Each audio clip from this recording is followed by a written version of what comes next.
Hello guys and welcome back to the Crickmedy show.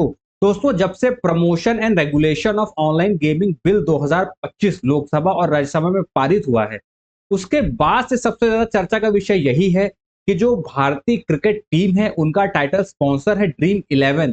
क्या वो अब कंटिन्यू आगे करेगा, कंटिन्यू नहीं करेगा? क्या टीम इंडिया एशिया कप में बिना स्पॉन्सर के खेलने वाली है? ये बहुत बड़े सवाल थे जिनके जवाब शायद मैं आपको अभी दे सकूं। अभी हाल ही में दोस्तों खबर निकल के आई है, जो ड्रीम 11 है, जब से बिल दोस्तों आया है जिसकी वजह से जो ऑनलाइन गेमिंग है जिसमें कि रियल कैश या रियल मनी इन्वॉल्व होता है, उन सब पे रोक लगा दी गई है। तो जो ड्रीम 11 है उसने अब ऑफिशियल कर दिया है कि जो उनका प्लेटफॉर्म है उस पे वो किसी प्रकार का ऑनलाइन रियल मनी गेम नहीं कराने वाले हैं।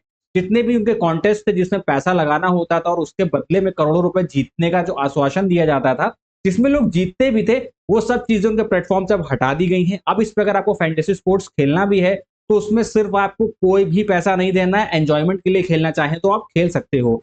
इसी के साथ दोस्तों ड्रीम 11 ने यह भी बात साफ कर दी है कि बीसीसीआई के साथ जो उनका 358 करोड़ रुपए का करार था, वो भी सडनली इस बिल के आने के बाद उन्हें खत्म करना पड़ रहा है।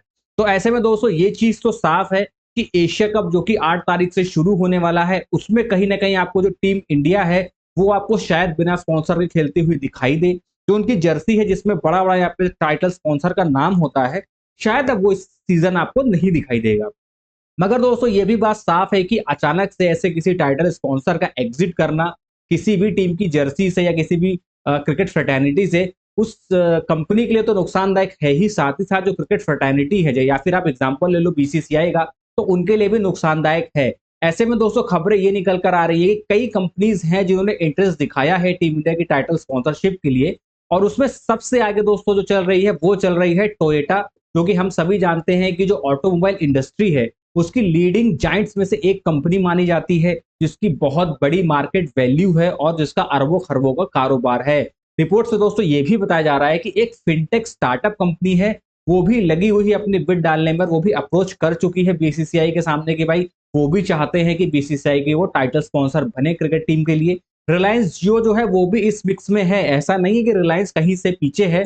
तो मेन जो तीन लीडर हैं इस पूरी कंपटीशन में वो दोस्तों टोयोटा, एक फिनटेक स्टार्टअप है। उस स्टार्टअप का नाम क्या है वो अभी तक निकलकर सामने नहीं आया है, पर जैसे ही वो निकल कर आएगा हम आप तक जरूर पहुंचाएंगे। और तीसरी कंपनी है दोस्तों रिलायंस जियो। तो ये जो तीन कंपनी है, ये तीन कंपनी जो है जद्दोजहद में दोस्तों लगी हुई है और कोशिश में है कि भाई जो टीम इंडिया क्रिकेट टीम है उसकी टाइटल स्पॉन्सर ये बन पाए।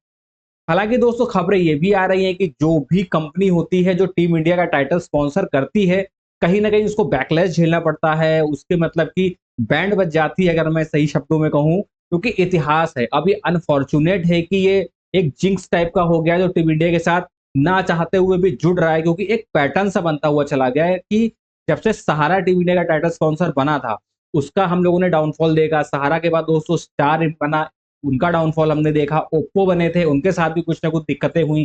फिर बायजूस आया टीम इंडिया के टाइटल स्पॉन्सर के रूप में। उसके बाद दोस्तों अब ड्रीम 11, तो वो भी उसके साथ भी कुछ ना कुछ तो घटना हुई है। तो ऐसे में दोस्तों लोगों का कहना ये है कि भाई जो भी टीम इंडिया की जर्सी पे टाइटल स्पॉन्सर बनना चाहता है वो अपने रिस्क पे ये काम ले। खैर ये सब तो कहने की बातें हैं, रियलिटी में तो ऐसा कुछ भी नहीं होता। बिजनेस है, चीजें ऊपर नीचे होती रहती हैं। बट बहरहाल खबर बड़ी यही है कि जो तीन कंपनीज है ये होड़ में लगी हैं। हालांकि दोस्तों ये जो टाइटल स्पॉन्सरशिप का प्रोसेस होता है ये एक तरीके से होता है। अभी बीसीसीआई एक एड निकालेगा जिसमें वो इनवाइट करेगा कि भाई आप अपनी बिड डालिए, उसके बाद पूरा प्रोसेस होगा, फिर एक बिडर को फाइनलाइज किया जाएगा और उनको ही स्पॉन्सरशिप के लिए मतलब फाइनल किया जाएगा और फिर उनका नाम घोषित किया जाएगा।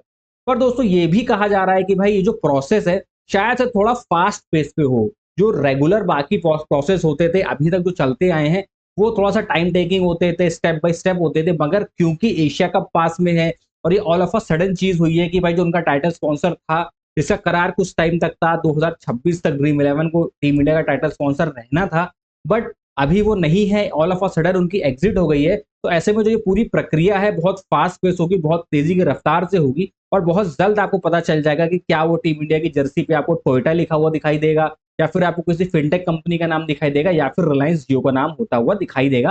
वो तो वक्त बताएगा, जैसा भी होगा हम आप तक अपडेट पहुंचाते रहेंगे। बाकी दोस्तों अगर अभी तक आप लोगों ने हमारा चैनल सब्सक्राइब नहीं किया है तो चैनल को सब्सक्राइब जरूर कर लीजिएगा, बेल आइकॉन है उसको प्रेस जरूर कर लीजिएगा, क्योंकि क्रिकेट से जुड़ी हर छोटी से छोटी बड़ी से बड़ी अपडेट आपको यहाँ मिलेगी। मैच एनालिसिस यहाँ पर मिलेंगे और जितनी भी खबरें हैं क्रिकेट से रिलेटेड वो सब आपको यहाँ पर मिलती रहती हैं। साथ ही साथ दोस्तों फैमिली फ्रेंड्स के साथ इसको शेयर भी कर दीजिएगा और ये अपडेट पसंद आई है तो वीडियो को लाइक भी कर दीजिएगा। मिलते हैं अगले वीडियो में, तब तक के लिए इजाजत दीजिए। नमस्कार, जय हिंद, बाय बाय।